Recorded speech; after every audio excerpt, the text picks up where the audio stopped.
கனமழையால் பாதிக்கப்பட்ட மாவட்டங்கள் போர்க்கால அடிப்படையில் சீரமைப்பு பணிகள் மேற்கொள்ளப்படுகின்றன என்று தமிழ்நாடு அரசு தெரிவித்திருக்கிறது. இது பற்றிய கூடுதல் தகவல்களை வழங்குவதற்காக நம்முடைய செய்தியாளர் கண்ணன் இணைகிறார். கண்ணன், விரிவான தகவல்களை பதிவு செய்யுங்க. பெஞ்சல் புயலால் பாதிக்கப்பட்ட விழுப்புரம், கடலூர், கள்ளக்குறிச்சி மாவட்டங்களில் போர்க்கால அடிப்படையில் நிவாரணம் மற்றும் மீட்பு பணிகள் நடைபெற்றுள்ளதாக தமிழ்நாடு அரசானது தெரிவித்துள்ளது. அதன்படி இதுக்கு முன்னதாகவே இந்த மீட்பு பணிகளை மேற்கொள்வதற்காக அமைச்சர்கள் தலைமையில் மூத்த IAS அதிகாரிகள் கொண்ட குழுவை தமிழ்நாடு அரசு சம்பந்தப்பட்ட மாவட்டங்களுக்கு அனுப்பி வைத்தது. அந்தந்த மாவட்டங்களில் அந்த மூத்த IAS அதிகாரிகள் கொண்ட குழுவினர் தற்போது களத்தில் இருந்து அந்த மீட்பு பணிகளை மேற்கொண்டு வருகின்றனர். அதன்படி இந்த விழுப்புரம், கடலூர், கள்ளக்குறிச்சி மாவட்டங்களில் போர்க்கால அடிப்படையில் மீட்பு பணிகள் மேற்கொள்ளப்பட்டுள்ளது. விழுப்புரம் மாவட்டத்தை பொறுத்தவரையில் மொத்தம் 4900 நபர்கள் தற்போது நிவாரண முகாம்களில் தங்க வைக்கப்பட்டுள்ளனர். அவர்களுக்காக 5 சமுதாய சமையலறை மூலம் உணவு தயார் செய்யப்பட்டு அவர்களுக்கு உணவு வழங்கப்படுகிறது.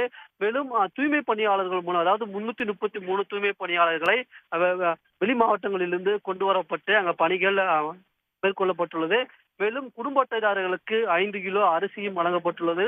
தண்ணீர் பாக்கெட்டுகள், அதாவது 45,000 தண்ணீர் பாட்டில்கள், 1500 பிரெட் பாக்கெட்டுகள் மற்றும் 35,000 பிஸ்கட் பாக்கெட்டுகளும் வழங்கப்பட்டுள்ளது. கடலூர் மாவட்டத்தை பொறுத்தவரையில் 35 நிவாரண முகாம்களும் அமைக்கப்பட்டுள்ளது. வெளி மாவட்டங்களிலிருந்து வரப்பட்ட நிவாரணப் பொருட்கள் 3000 லிட்டர் பால் பாக்கெட்டுகள் பாதிக்கப்பட்ட மக்களுக்கு நிவாரணமாக வழங்கப்பட்டுள்ளது. மேலும் பாதிக்கப்பட்ட மாவட்டங்களில் தூய்மை பணிகள் உடனடியாக மேற்கொள்ளப்பட்டுள்ளதாக தமிழ்நாடு அரசானது தெரிவிக்கப்பட்டுள்ளது. கள்ளக்குறிச்சி மாவட்டத்தை பொறுத்தவரையில் 461 கூரை வீடுகளும் 111 சீட்டு வீடுகளும் சேதமடைந்தது. 19 பசுமாடுகள், 76 கன்றுக்குட்டிகள், 52 ஆடுகள் இறந்துள்ளதாக தெரிவிக்கப்பட்டுள்ளது. இந்த இறந்த கால்நடைகளுக்கு மொத்தம் 37 லட்சம் ரூபாய் தற்போது நிவாரணம் வழங்கப்பட்டுள்ளதாகவும் தெரிவிக்கப்பட்டுள்ளது.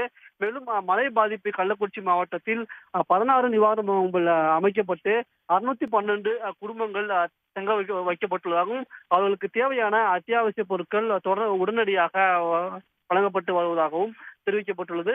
மருத்துவ முகாம்களை பொறுத்தவரையில் 1/11/12/2024 ஆண்டு மொத்தம் 3252 நபர்களுக்கும் மருத்துவ முகாம்கள் நடத்தப்பட்டுள்ளது. தொடர்ந்து இந்த மருத்துவ முகாம் தொடர்ந்து நடத்தப்பட்டு வருகிறது. 3ஆம் தேதி கால்நடைகளுக்கான சிறப்பு மருத்துவ முகாம்களும் நடத்தப்பட்டுள்ளது. இவ்வாறு இந்த 3 மாவட்டங்களில் அந்த மீட்பு மற்றும் நிவாரண பணிகளை தமிழ்நாடு அரசானது போர்க்கால அடிப்படையில், அதாவது அனைத்து துறைகளுடன் இணைந்து மருத்துவ முகாம்கள் அமைப்பது, சீரமைப்பது, தூய்மை பணிகள் மேற்கொள்வது உள்ளிட்ட அனைத்து பணிகளையும் இணைந்து மேற்கொண்டு வருவதாக தமிழ்நாடு அரசு வெளியிட்டுள்ள அறிக்கையில் தெரிவிக்கப்பட்டுள்ளது. விவரங்களை பதிவு செய்தமைக்கு நன்றி கண்ணன். உடனுக்குடன் செய்திகளை தெரிந்து கொள்ள சன் நியூஸ் பெல் ஐகானை கிளிக் பண்ணுங்க.